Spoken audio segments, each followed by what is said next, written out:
këto që janë masti, si Bylyk Bashi, Bardhi, Jorida Tabaku, ky Ali Mehmeti, këto çfarë karriere politike mendojnë për veten e tyre se janë të ri duke shku mas Berishës, se këto do të groposen me Berishën, sa i nuk i shlo. Dhe Berisha këte e ka kallëzuar, Berishës nuk ja hull dot. Po, patjetër. Ai ja hull gjithë dhe po Berishës nuk ja hull dot, Berisha të përdor dhe të shpërdor sa herë ti do i qefi. Po e boni një herë, po ja love herë. Tash këto çfarë mendojnë për të ardhmen e tyre politike? Tash nga gjithë këta unë veçoj Ali Mehmeti, se Ali Mehmeti paktën ka pas kurajë që të krijojë aksione vet politik këtu, edhe kjo ka qenë pjesë e kësaj Ali Mehmeti që ka kërkuar rinumërim që të paktën po rinumërohen votat e Tiranës.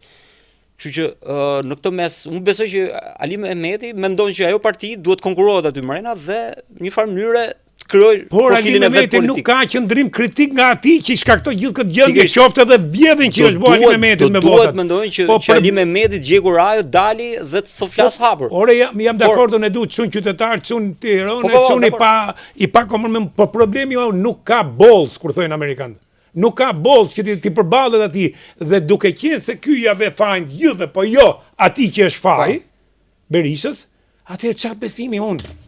Unë kam pas simpati për te. Po çfarë besimi kur ti e le të bësh veten leck?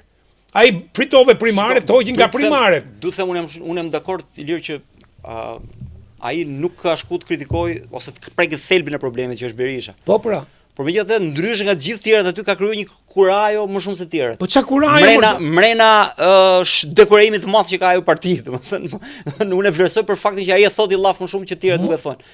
Por është e vërtetë që kjo nuk mjafton, sepse ti sado që të thush, po se vune gishtin ke plaga që i prodhon gjithë plagët e tjera aty mrena. Gjithë plagët e tjera, po. Ajo nuk sjell ndaj dobi. Po pra. Ajo patjetër duhet të ketë. Këto e kanë marrë Berishën si zotore, aty do një grupim. Kjo është problemi. A ka një grupim Partia Demokratike sot që të kundërvijë? Ore ta detyroj zotëri. Statusi i partisë ke bën Nenin Basha, të lutem largohu me vjedhje pa vjedhje, zgjedhet njifen. Hik largohet tash. Nuk e ka edhe për gjë tjetër sepse politika e Berishës për ta kapat parti është kompromentoje që ta kesh në kontroll. Te ka bë politik 35 vjet. 35 vite. 35 vjet duke filluar me bashkëpunëtorët e sigurimit, e duke me vepruar me njerëz që i kompromentoi rrugës që i kishte në qeveri e i la me vija dhe me abuzu, e këtë punë bë edhe sot. Për shembull, deri dje Gaz Bardhi ishte kundër. Dhe si Gazi dhe shumë tjerë që janë aty.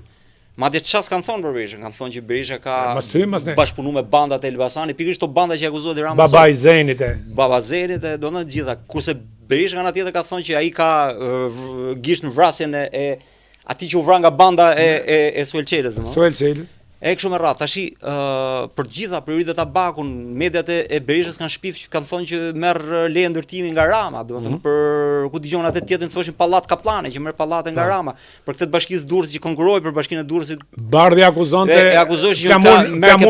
që ka vilat e. Pikërisht pra, domethënë tashi ç'a bën? I kompromentohet gjitha se këta qiten nga goja lloj gjonash, ti ke qit për ato dhe janë dhe akuzat e veta i thotë hajde ke unë se më duhesh ti mua, sepse ti tash je skllav im. Se ti s'ke ku ikën më, sepse ti tashmë je i pabesueshëm.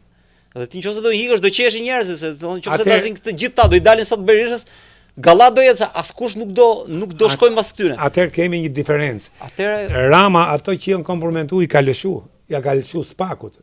Pra në këtë drejtim është më institucional. Sepse Rama sepse ka një dallim, Rama ka çfarë hum. Berisha s'ka çfarë hum. Berisha është i hum, ose thjesht opozitën